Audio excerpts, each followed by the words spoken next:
Shalom, keluarga besar Happy Spot Family yang dikasihi Tuhan Yesus Kristus. Selamat pagi, selamat berjumpa di dalam renungan pagi hari ini bersama saya. Sebelumnya, marilah kita berdoa terlebih dahulu. Bapak, terima kasih ya Tuhan buat sepanjang malam hari ini. Kalau kami boleh ada sebagaimana kami ada karena kasih dan kemurahan-Mu, karena kebaikan-Mu ya Tuhan. Kalau sebentar kami mendengarkan firman-Mu, berilah kami telinga seorang murid ya Tuhan, yang selalu mau dibentuk, selalu mau mendengarkan ya Tuhan, melalui telinga rohani kami ini ya Tuhan. Biarlah perubahan boleh terjadi di dalam kehidupan kami. Terima kasih Bapa, hanya di dalam nama Tuhan Yesus kami berdoa dan mengucap syukur. Haleluya, amin. Pagi hari ini saya memberi judul di dalam renungan hari ini, yaitu filosofi daun teh. Bapak, Ibu, Saudara-saudari sekalian tentu pernah menyeduh daun teh. Tehnya dimasukkan ke dalam cangkir, lalu airnya dimasak sampai mendidih, dan kemudian tehnya itu diseduh. Biasanya itu teh celup ya, dan dengan jumlah atau daun teh dengan jumlah yang tidak terlalu banyak, sedikit gitu.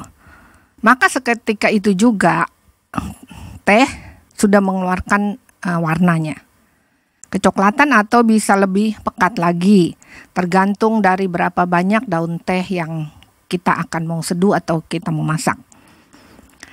Terlebih lagi ketika tehnya diaduk-aduk atau ditekan-tekan dengan sendok, itu lebih aromanya keluar dan warnanya lebih pekat lagi, dan siap untuk diminum selagi hangat.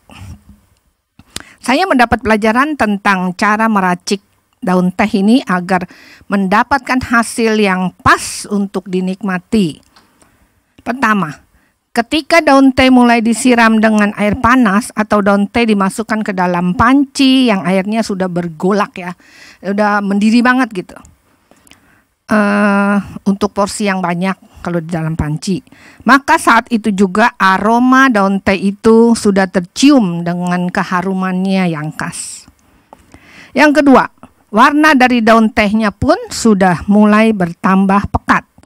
Ketika kantong pembungkusnya mulai ditekan-tekan, apalagi jika dimasak di api yang besar, dia semakin bergolak, makin bagus ya kalau teh itu dimasak dengan api yang besar itu, semakin bagus, makin warnanya semakin keluar terus. Yang ketiga, cairan daun teh jika disaring dengan saringan kain, banyak kan kainnya warnanya putih ya, maka warna pekat yang dikeluarkan dari daun teh itu akan melekat kuat sekali dan tidak mudah hilang bila dicuci dengan sabun biasa, kecuali memakai obat pemutih. Apa hubungannya dengan daun teh dengan kita ya sebagai anak-anak Tuhan? Tentu ada. Pertama, mari kita baca di dalam 2 Korintus 2 ayat 15. Sebab bagi Allah kami adalah bau yang harum dari Kristus di tengah-tengah mereka yang diselamatkan dan di antara mereka yang binasa.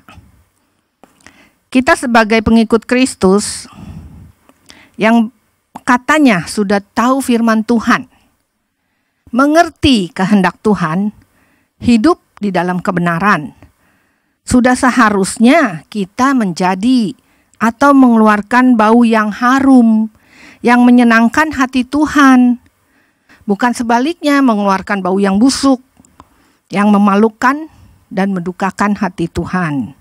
Kita belajar ya dari teh ini, ketika pertama dimasak itu dia akan mengeluarkan aroma harum yang sedap. Begitu juga dengan kehidupan kita pengikut Kristus seharusnya menjadi bau yang harum. Yang kedua, kehidupan dari pengikut Kristus tidak sedikit yang mengalami tekanan, baik dari dalam maupun mendapat tekanan-tekanan dari luar. Mendapat berbagai penyiksaan, baik fisik maupun jiwa. Tetapi pengikut Kristus semakin mendapat tekanan, dia akan semakin melambung. Seperti bola yang semakin ditekan kuat, dia akan semakin melambung. Ini saya melanjutkan cerita Bapak Gembala waktu itu ya, pernah menyampaikan kalau bola semakin ditekan dia akan melambung lebih tinggi.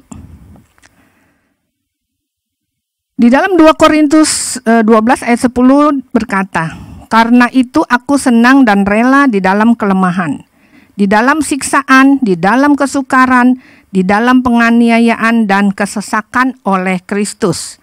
Sebab jika aku lemah, maka aku kuat." Ini jika teh tadi yang seperti saya sudah ceritakan ditekan-tekan semakin dia warnanya semakin pekat ya mengeluarkan. Begitu juga dengan kita pengikut Kristus. Jika kita mendapat tekanan, mendapat himpitan atau fitnah segala macam lah ya, kita tuh harusnya nggak jadi lemah. Justru di dalam kelemahan kita menjadi kuat ketika kita bersama dengan Kristus. Amin. Yang ketiga, seperti daun teh yang disaring dengan kain putih, maka kain itu berubah warna menjadi coklat tua. Begitupun kita sebagai pengikut Kristus harus melekat dengan Tuhan kita Yesus Kristus. Seperti kita tinggal di dalam Kristus. Tinggallah di dalam aku dan aku di dalam kamu. Di dalam Yohanes 15 ayat 4a. Jadi kita sebagai anak-anak Tuhan atau pengikut Kristus, marilah kita hidup di dalam keterlibatan ya. Terlibatan dengan Tuhan. Melekat dengan Tuhan. Dalam Mazmur 91 ayat 14 berkata, maaf, "Sungguh hatinya melekat kepadaku, maka aku akan meluputkannya. Aku akan membentenginya, sebab ia mengenal namaku." Marilah kita hidup sebagai pengikut Kristus yang membawa harum namanya, tidak tergoncangkan meskipun dalam keadaan tertekan, melekat pada Tuhan kita. Terima kasih. Marilah kita berdoa. Terima kasih Tuhan buat renungan pagi hari ini yang mengingatkan bahwa kami harus lebih lagi melekat kepadamu, membawa harum namamu ya Tuhan, tidak mendukakan hatimu, tetapi kami mau tinggal tetap di dalam Engkau ya Tuhan. Kami kuat Tuhan karena Engkau lah yang menopang kami. Terima kasih Bapak, di dalam nama Tuhan Yesus, kiranya kami boleh menjadi pelaku firman. Haleluya. Amin. Terima kasih, selamat pagi, Tuhan Yesus memberkati.